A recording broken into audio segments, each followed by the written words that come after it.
Komið þið sæl. Mér langar til þess að fá að deila með ykkur nokkrum orðum og hugsunum mínum lofgjörð. Hvað er lofgjörð? Jú, lofgjörð er það þegar við lofum Guð og þökkum honum fyrir það sem hann hefur gert fyrir okkur og það sem hann gerir fyrir okkur.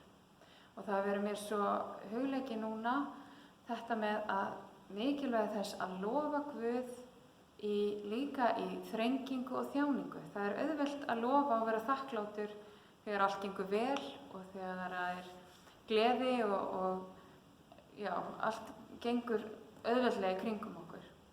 En þegar að ótti sækir að eða þjáning eða einhvers konar þrengingar, að þá er kannski svolítið lengra í það við getum fundið eitthvað til að þakka fyrir eða lofa Guð. En lofgjörðin er svo mikilvæg og það að geta lofa Guð jafnvel í þjáningu og þrengingum. Og það er svo mikil blessun fólgin í lofgjörðinni. Þegar við komum bara það að þakka Guði og lofa hann fyrir það að hann hefur skapað allt og að hann elskar mig á hverjum einasta degi og fyrir náð hans sem er ný á hverjum degi og við fáum að hvíla í nærveru hans á hverjum degi. Og ég var í dag minnt á Sálm 103, en mikið talað lofgjörð í Davíðssálmunum, hvatning til þess að lofa Guð. Og mig langar að lesa Sálm 103 fyrir ykkur. Lofa þú Drottinn sála mín og allt sem í mér er, hans heilaga nafn. Lofa þú Drottinn sála mín og gleym eigi neinum velgjörðum hans. Hann fyrirgefur allar misgjörðir þínar, læknar öll þín mein, leysir líf þitt frá gröfinni, krýnir þig náð og miskunn. Hann mettar þig gæðum, þú yngist upp sem örninn. Drottinn fremur réttlæti og veitir rétt öllum kúguðum. Hann gjörði Móse vegu sína kunna og Ísraels börnum stórvirki sín. Náðugur og miskunnsamur er Drottinn, þolinmóður og mjög gæskuríkur. Hann þreytir eigi deilur aldur og er eigi eilíflega reiður.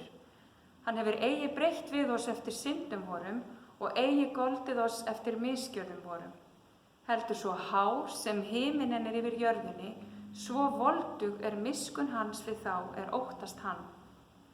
Svo langt sem austrið er frá vestrinu, svo langt hefur hann fjarlægt afbrot vor frá oss.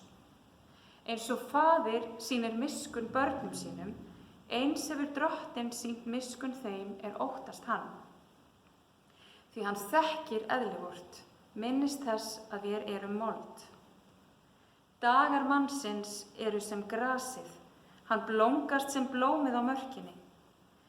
Þegar vindur blæs á hann er hann horfinn og staður hans þekkir hann ekki framar. En miskunn Drottins við þá er óttast hann, varir frá eilífð til eilífðar og réttlæti hans nær til barna barnanna.